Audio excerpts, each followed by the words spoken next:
In the summer of 1989, Bo Jackson stood in left field at Anaheim Stadium with the best players in baseball gathered around him. In the top of the first inning, Pedro Guerrero drove a line drive toward left center with 2 runners ready to score. Jackson ran it down and ended the inning. Then he came to bat for the first time in an All-Star game. Rick Reuschel delivered. Jackson launched the ball an estimated 448 feet, and Vin Scully's call went out over NBC. "Look at that one! Bo Jackson says hello!" By the end of the night, Jackson had made the catch, hit the home run, driven in another run, stolen a base, and been named the game's most valuable player. For anyone watching, the conclusion seemed almost irresistible. Baseball had found its next great star. But the career that followed would last only 694 games, and the real question is not whether Bo Jackson could produce astonishing moments. He left too much evidence for that to be in doubt. The question is whether he was developing into a sustained major league star, and what kept baseball from ever receiving a complete answer. To investigate that, the story has to move back 7 years, to a decision Jackson made before the country knew him simply as Bo. In June 1982, the New York Yankees selected Vincent Edward Jackson in the second round of the Major League Draft. He had just finished at McAdory High School in Alabama, where his athletic range already resisted ordinary comparison. As a senior, he had rushed for 1,175 yards and scored 17 touchdowns. In baseball, he had hit 20 home runs in 25 games, breaking the national high school record. In track and field, he was a state champion in the decathlon, and he had built such large leads that he could skip the final 1,500-meter event, the one part of the competition he hated. The Yankees reportedly offered him $250,000.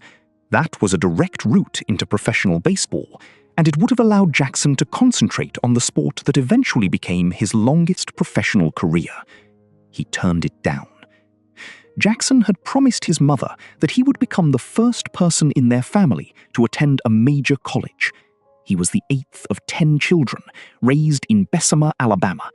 He had not met his father until he was 10. The name Bo itself had come from childhood, shortened from the family nickname Wild Boar Hog, a reference to how often he found trouble. Now the Yankees were offering professional money, but Auburn was offering him the chance to keep the promise. He went to college on a football scholarship, and the consequences of that decision would shape the baseball case from the beginning. At Auburn, Jackson became one of the greatest running backs in college football history. He ran for a school record 4,303 career yards, averaged 6.6 yards per carry, and won the 1985 Heisman Trophy after rushing for 1,786 yards. Baseball had to exist inside that football career. That distinction matters because Jackson did not arrive in the major leagues through a conventional development path. He was not playing full baseball seasons, accumulating hundreds of at-bats, and spending each winter refining the same craft. He was moving among football, baseball, and, for part of college, track and field. Even so, the baseball production demanded attention. Jackson played only 90 games for Auburn, but he hit 338 with 28 home runs. In 1985, his best college baseball season, he hit 401 with 17 home runs in 42 games. His slugging percentage was .864. For a player whose experience was supposed to be his weakness, the ball was already coming off his bat with uncommon authority. A major league scout evaluating Jackson in April 1985 arrived at a revealing assessment. The scout considered Jackson the best pure athlete in America and described him as a player capable of doing almost everything. The one weakness identified was his lack of baseball experience. The projection went much further. Barring injury, the scout believed Jackson could become one of the all-time greats. It is tempting to read that report as prophecy. It is more useful as a statement of the case before professional baseball began. The tools were extraordinary. The results at Auburn were substantial. But Jackson had played fewer college baseball games than a major league regular might play by the middle of one season. Even an enthusiastic scout could not erase the amount of development still required. The final year at Auburn made that development even more complicated. A month before the 1986 NFL Draft, the Tampa Bay Buccaneers brought Jackson to visit their facilities on a private jet. Jackson was still playing his senior college baseball season. According to Jackson, the Buccaneers told him the trip had been cleared with the NCAA and the Southeastern Conference. It had not. Because the SEC prohibited an athlete from being professional in one sport while remaining an amateur in another, Jackson was declared ineligible near the end of his senior baseball season. He had played only 22 games for Auburn that year. What happened is documented. Why it happened is more difficult to establish. Jackson came to believe Tampa Bay had deliberately sabotaged his college baseball season in an effort to steer him toward football. Years later, he still described the trip as a calculated attempt to damage the alternative he had outside the NFL. The Buccaneers' intent cannot be proven from the available record, and their account was that they believed the trip had been approved. Auburn baseball coach Hal Baird said neither side had informed him about the visit. Had he known, Baird maintained, he would have warned Jackson about the SEC rule. Football coach Pat Dye later said that once Jackson regarded the trip as a tactical move, any chance of him playing for Tampa Bay was finished. That consequence was unmistakable. Jackson told Buccaneers owner Hugh Culverhouse that drafting him would waste the first pick. Tampa Bay selected him first overall anyway and offered him a 5-year contract worth $7.6 million. Jackson refused. He had been named the best college football player in the country. The NFL's first overall selection came with millions of dollars waiting for him. Yet Jackson chose the sport in which he had less experience, less certainty, and, at first, much less money. The Kansas City Royals selected him in the 4th round of the 1986 baseball draft, 105th overall. They were the defending World Series champions, but they were not drafting a polished baseball player. They were wagering that Jackson's tools could survive an accelerated education. He signed a 3-year contract worth just over $1 million, a fraction of Tampa Bay's offer, and reported to the Memphis Chicks, Kansas City's AA affiliate. The choice gave Jackson control of his career again. It also placed him on a compressed schedule. After only 53 minor league games, the Royals called him to the majors.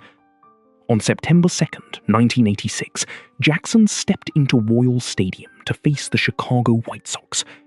The artificial turf spread across the field in a bright, uniform green.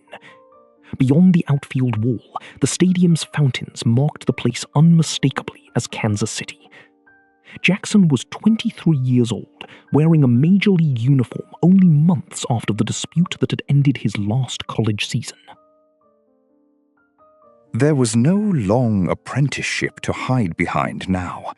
The pitches counted in a major league box score. The names on the other side belonged to players who had spent years learning the game Jackson was trying to absorb in months. Jackson came to the plate 3 times. One of those trips produced his first major league hit. When the game was over, his debut line read 1 hit in 3 at-bats. It was a modest beginning, especially beside everything people already knew he could do on a football field. But baseball was finally measuring him on baseball's terms. The question was no longer whether he looked like a major league athlete, it was whether he could become a major league hitter. He appeared in 25 games that September and hit .207. He struck out 34 times in 82 at-bats. The power that had followed him from Alabama surfaced only twice. Those numbers were not a verdict. They were evidence of how steep the assignment was. Jackson had gone from a shortened college season to 53 games in AA to Major League pitching in the same year. His physical ability had moved him quickly. His baseball experience had not caught up. Kansas City placed him on the 1987 roster as a left fielder, turning the experiment into a full-season test. The power arrived first. Jackson hit 22 home runs in 116 games, setting a Royals rookie record. He also stole 10 bases and drove in 53 runs. In a lineup, 22 home runs from a rookie provided something tangible. They represented games altered by one swing, evidence that the strength seen at Auburn could work against Major League pitching. The rest of the line showed how much remained unfinished. Jackson hit .235 with a .296 on-base percentage. He struck out 158 times in 396 at-bats. Pitchers could exploit the gap between his ability to damage a mistake and his ability to control an entire plate appearance. That tension would remain part of his baseball identity. Jackson could make a ballpark feel too small, but power alone would not determine his ceiling. Sustained stardom required adjustment, recognizing pitches, reaching base, handling changing approaches from opponents, and surviving the daily repetition of a long season. For viewers who encountered Bo Jackson in those years, the experience rarely began with patience. His baseball cards, television highlights, and later commercials offered the finished image of an athlete who appeared capable of anything. The box scores recorded a slower process. In 1987, he was learning in public, one home run and one strikeout at a time. Then football re-entered the picture. The Buccaneers lost Jackson's rights before the 1987 NFL Draft. The Los Angeles Raiders selected him in the 7th round, 183rd overall. Jackson initially said he would remain focused on baseball, but Raiders owner Al Davis offered terms Tampa Bay had not. Jackson could play the entire baseball season with Kansas City and report to Los Angeles afterward, even if that meant missing NFL games. The arrangement made the two-sport career possible. It also meant baseball would never have Jackson's year-round attention during these crucial developmental seasons. The historical record does not show that this schedule directly caused his strikeouts, limited his improvement, or reduced his baseball ceiling. Those claims would go beyond the evidence. What can be established is that Jackson was trying to learn Major League Baseball while also preparing to perform at the highest level of professional football. In November 1987, less than 3 months after his first full Major League Baseball season ended, Jackson rushed for 221 yards against the Seattle Seahawks on Monday Night Football. He ran for a 91-yard touchdown and went through linebacker Brian Bosworth near the goal line for another score. The performance made him a football sensation almost immediately. Then it was back to baseball. In 1988, Jackson's batting average rose to .246. He hit 25 home runs, drove in 68, and stole 27 bases in 124 games. The strikeouts were still heavy, 146 of them, and his on-base percentage remained below 300. But the direction of the production was clear. He had added 3 home runs and 17 stolen bases while raising his average. No Royals player had ever combined 25 home runs and 25 stolen bases in the same season. One play against Baltimore captured the nature of his progress better than a clean statistical line could. On July 29th, Jeff Ballard began his delivery as Jackson tried to call time. The umpire did not grant it. Jackson had already taken one hand off the bat, but the pitch was still live. He recovered in the middle of the delivery, swung, and drove the ball over the left field wall.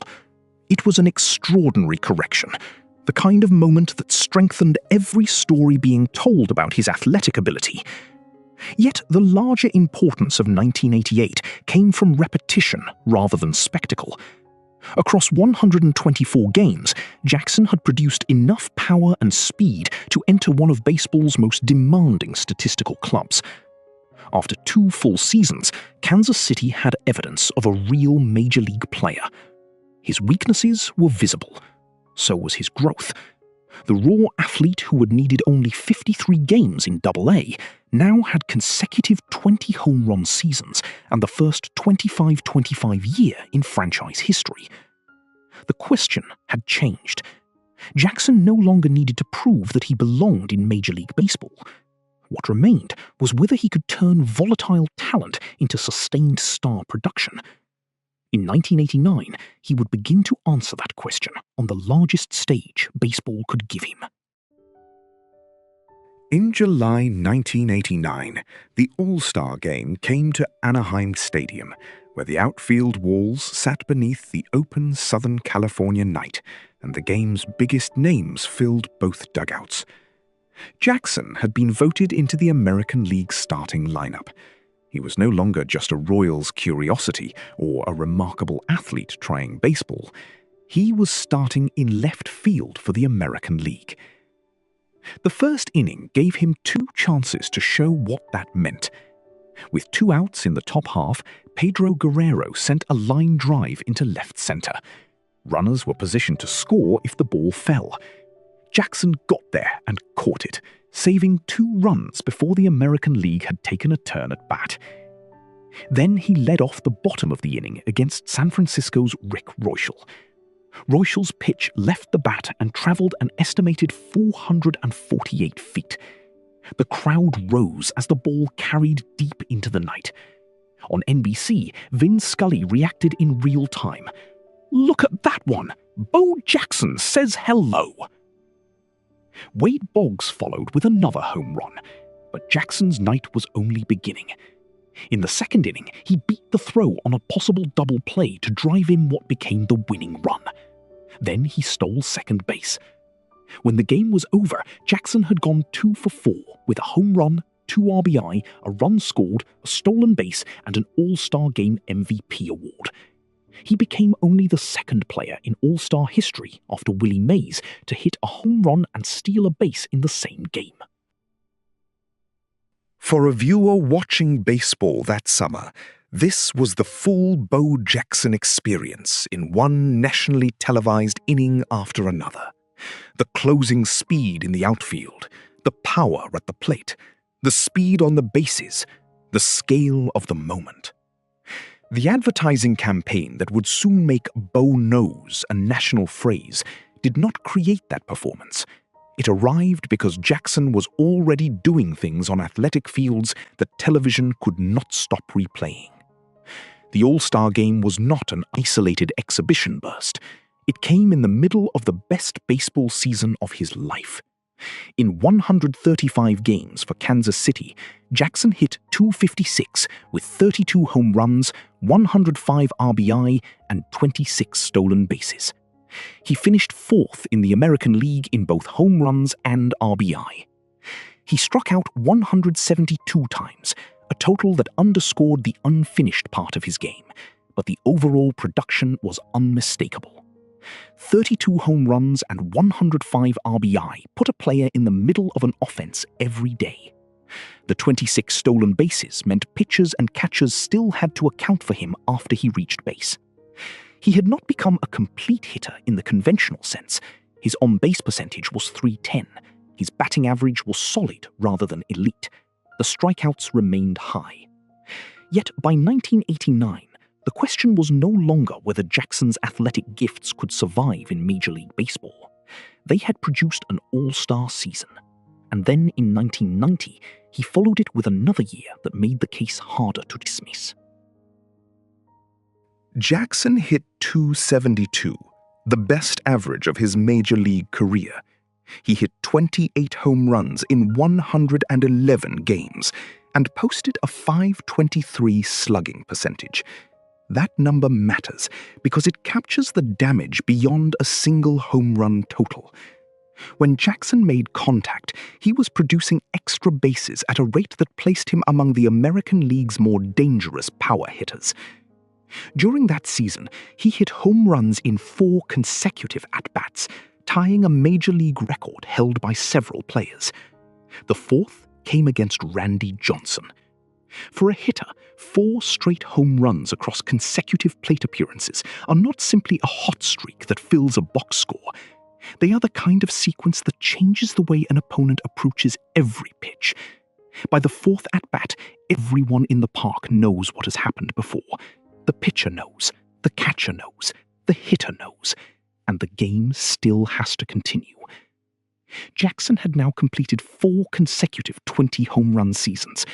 He had put together 2 25-home-run, 25 stolen base seasons. In 1988, he had become the first Royal to do it once. By 1989, he had done it again, while adding 105 RBI. That is the core of the baseball argument for Bo Jackson. The numbers do not describe a novelty act. They describe a player who had developed from an inexperienced prospect into a productive, multi-dimensional American League star. But they also leave an important limit.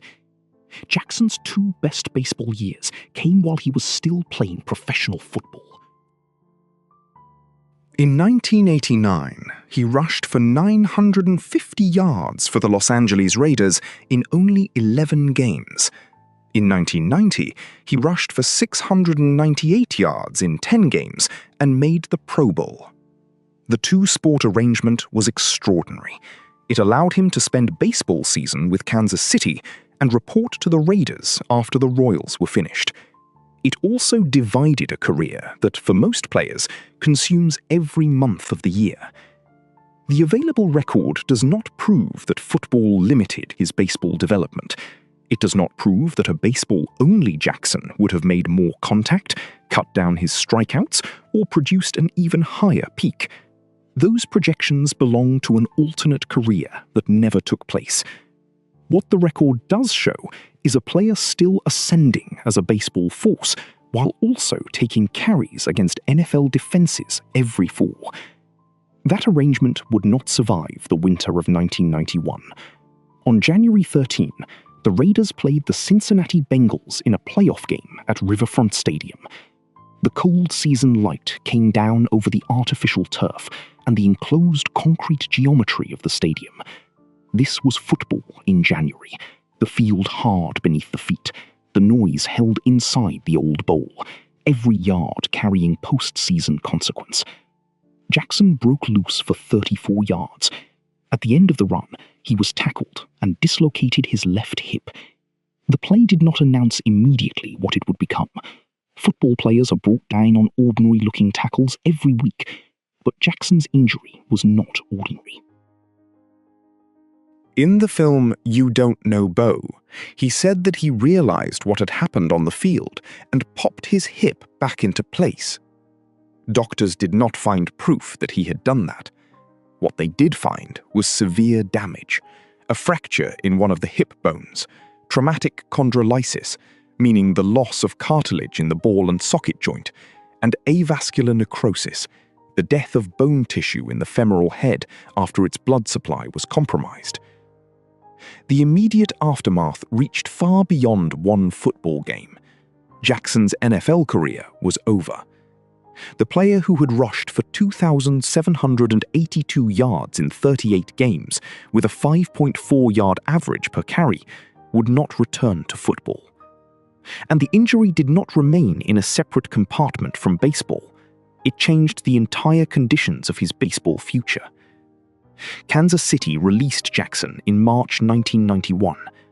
The Royals were unwilling to pay his $2.375 million salary while he rehabilitated the football injury. 16 days later, the Chicago White Sox signed him to a 3-year deal that guaranteed $700,000 a season, with performance incentives that could raise its value substantially. White Sox co-owner Jerry Reinsdorf made the organization's expectations plain. Chicago did not anticipate that Jackson would play every season while managing the hip problems and avascular necrosis. That was a different kind of bet than Kansas City had made in 1986. The Royals had taken on an athlete with limited baseball experience and rare physical gifts. The White Sox were taking on a player whose gifts had already been proven, but whose body had suffered a catastrophic interruption. Jackson returned late in the 1991 baseball season and appeared in 23 games for Chicago. Then came 1992, a season with no major league games at all. He underwent hip replacement surgery. The distinction is central to this story. Jackson did not lose a few months to a strained muscle or a broken finger. He lost the full season required to recover from a procedure that replaced the damaged hip. He became the first athlete in professional sports history to compete with an artificial hip. By then, the baseball question had changed again. In 1989 and 1990, the uncertainty had been how high Jackson could rise. After the injury, it became whether he could return at all.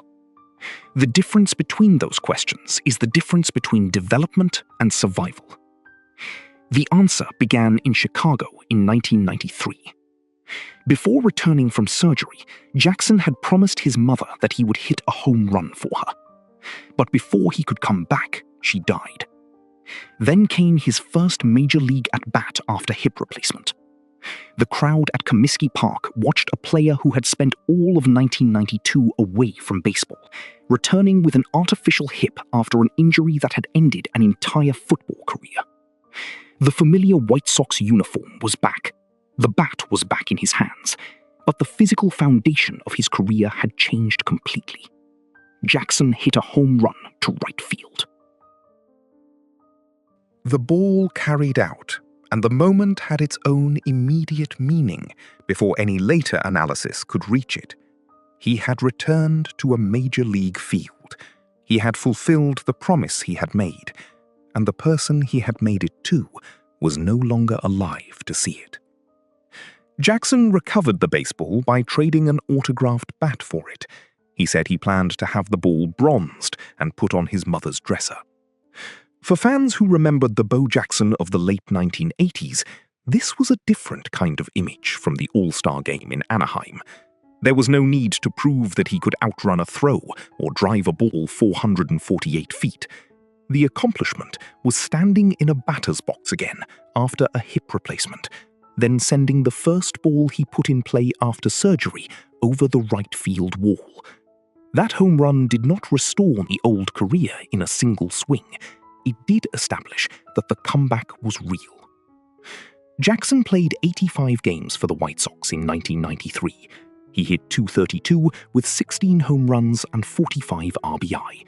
The average and on-base percentage did not match his 1989 or 1990 seasons. He no longer stole bases. But the 16 home runs showed that his power had survived the injury and surgery well enough to matter in a pennant race. Later that season, Jackson hit a 3-run home run that clinched the American League West for Chicago, sending the White Sox to their first playoff berth in a decade. The scene changed again. A contending team, a division title, a player whose return had become more than an inspirational footnote. His home run had a direct consequence for a club that had spent 10 years outside the postseason. The comeback earned Jackson the Sporting News American League Comeback Player of the Year award. It was recognition of something the record supports clearly. He had come back from an injury and procedure that could have ended his baseball career, along with his football career. Still, the postseason added a necessary measure of restraint. The White Sox lost the American League Championship Series to the Toronto Blue Jays in 6 games. Jackson went hitless in 10 at-bats. He did draw 3 walks and score a run, but there was no October performance to turn the comeback into a final triumph. That matters because the story cannot be smoothed into a clean redemption arc. Jackson had returned. He had homered for his mother. He had helped clinch a division. He had reached the only postseason of his baseball career. But the evidence also says that the post-surgery version of Jackson did not receive enough uninterrupted time or produce enough sustained success to prove he had become the player he was before the injury. In January 1994, Jackson signed a 1-year contract with the California Angels. The move gave him another season, another uniform, and another chance to see what remained. In 75 games, he hit .279 with 13 home runs and 43 RBI. His .507 slugging percentage was actually higher than the mark from his 1989 All-Star season. That final line offers a small but important reminder. Jackson was still capable of productive baseball. He was not simply occupying a roster spot because of his name. But 75 games were not a full season, and the 1994 season itself did not reach its normal conclusion. The strike that began in August ended the schedule early, cutting off the chance to see whether Jackson could build on that production over the final weeks. His final major league game came on August 10, 1994, against Kansas City, the organization where his baseball career had begun. He went 2 for 4 and stole a base. After the season, Jackson retired at age 32. He explained the decision directly. "I got to know my family. That looks better to me than any $10 million contract." That statement is the final piece of the case, because it prevents the ending from becoming only a story about what injury took away. The injury had transformed his career. The strike had shortened his last season. The opportunity for a long post-surgery baseball run never arrived. But Jackson also made a choice. Across 8 major league seasons, he played 694 games. He hit .250 with 141 home runs, 415 RBI, and 82 stolen bases. His .474 career slugging percentage reflects the force that defined his baseball years. He produced 4 20-home-run seasons, 2 25-25 seasons, a 30-home-run, 100 RBI season, an All-Star Game MVP, and a comeback award. Those accomplishments are too substantial to reduce him to a celebrity who happened to play baseball. At the same time, 694 games are not enough to establish the player he might have become across a conventional decade or more in the majors. The 1989 and 1990 seasons show that Jackson had reached legitimate star status. They do not prove he was guaranteed to become a Hall of Fame-level baseball player. The strikeouts, the relatively brief peak, and the lack of an uninterrupted baseball-only career leave real uncertainty.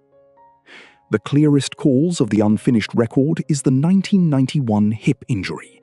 It ended football, led to hip replacement, removed the 1992 baseball season, and broke apart the period when Jackson's major league development had become most promising. His limited baseball background and 2-sport schedule shaped the path before that injury.